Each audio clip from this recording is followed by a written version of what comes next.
Good evening, I'm Nathan Mosian.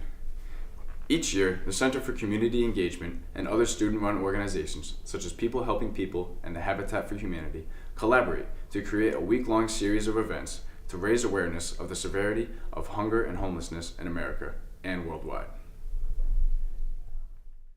National Hunger and Homelessness Awareness Week is usually the third week in November. The Center for Community Engagement hosts a variety of different events addressing the topics of hunger and homelessness throughout the week.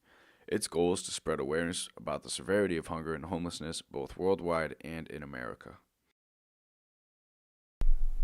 It's obvious that organizations such as this are so student-oriented.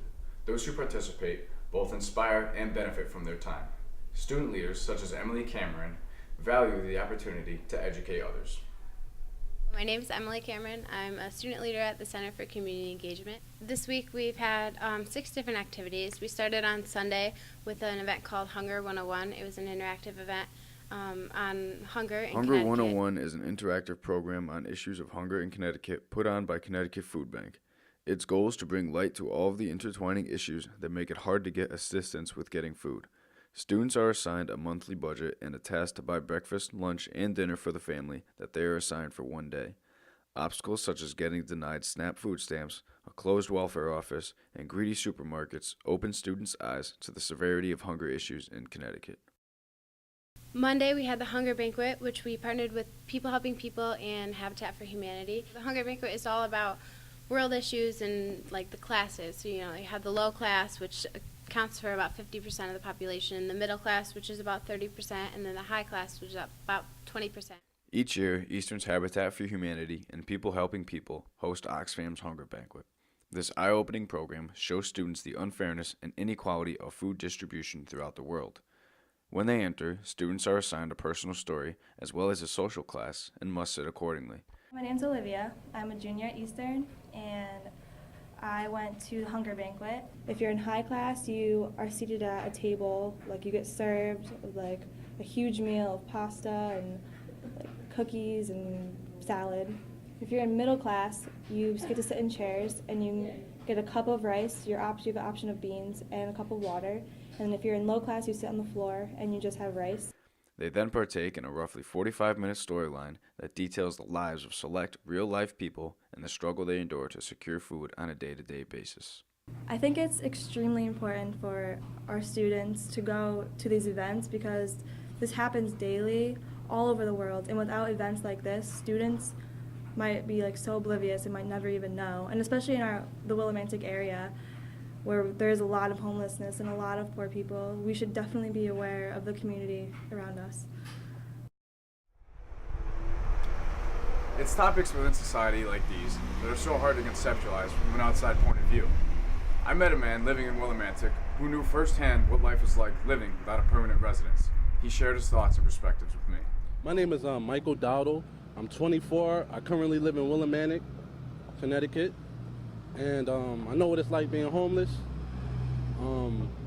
It's difficult at times, but there are programs out there to help people. You just have to be willing, and you have to, strive through and, press forward and believe in God, and, anything's possible. You know what I'm saying? Well, Eastern has been a part of this program where they've come to the soup kitchen and actually helped us, fed people, because sometimes I eat at the soup kitchen or whatever.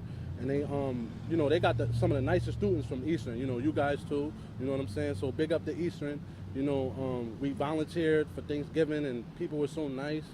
So, those are one of the things too, it's just amazing, that we have a town or a city where it's college, mostly predominantly college kids, and, it's helpful, you know what I'm saying? So I just want to say thank you guys for this opportunity. I pray that somebody can get hope from this video, and I hope that you guys can get to learn more about us.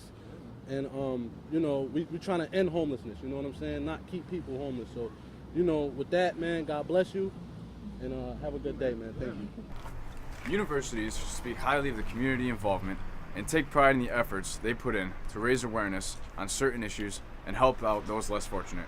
One Eastern faculty member sat down with me and discussed further details.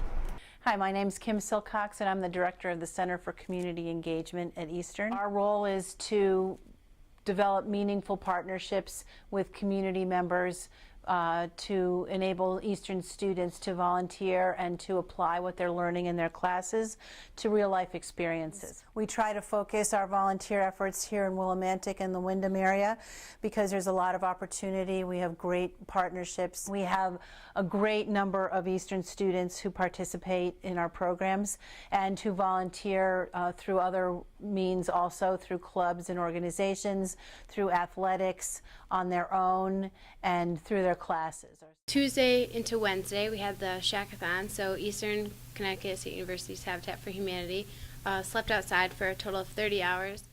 Shackathon raised over $1,750, just a little bit over that. So we're really excited. Habitat for Humanity's annual Shackathon is a fundraising event in which students spend 30 hours living in cardboard shacks. It aims to spread awareness about homelessness and the serious issue of substandard housing in America. Students accept pledged donations from friends and family, each with a minimum goal of raising $100, then brave the cold and sleep outside. All of the proceeds then go to Windham Habitat for Humanity.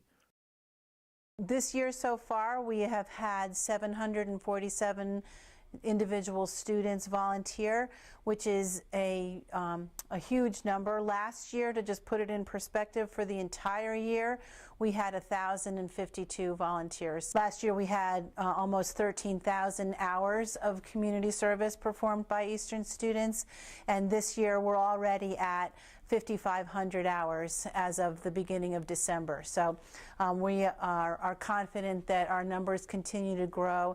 And really what that indicates is a real interest among Eastern students in working out in the community, in being a part of this community, which is really important for them both as students and as individuals who will be civically engaged when they graduate from college.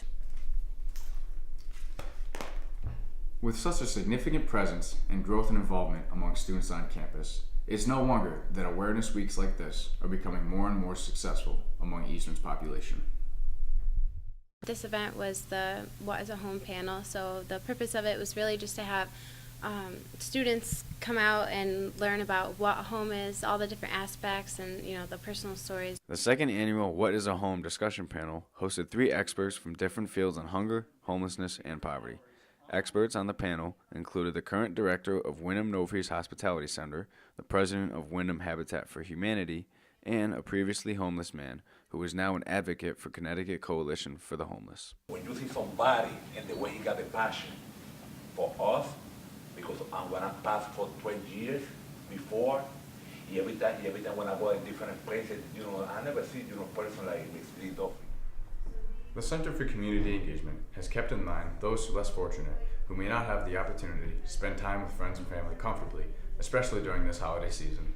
And then Wednesday through Friday, we are having, it's called Warm Hands and Warm Hearts. It's a mitten drive, so students can go purchase a pair of mittens for $1. The mittens get donated to Connecticut Children's Medical Center primary care unit, and then the $1 goes to the Covenant Soup Kitchen.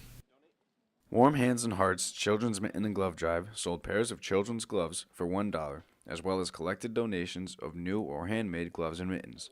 All of the monetary proceeds were donated to the Covenant Soup Kitchen in Willimantic, Connecticut, and the mittens and gloves were donated to Connecticut Children's Medical Center Primary Care Unit in Hartford. Thank you very much. We ask students to not only go out and do these experiences, but to really think about how these experiences impact them personally. It's important to us that students obviously have an impact on our community, but we are an educational institution. We are here to support our students, to help them develop and grow. And so we ask students to reflect on their experiences and then tell us what they think about how this experience has impacted them. This week is really important because in Willimantic we have a significant amount of people who are homeless and living in poverty.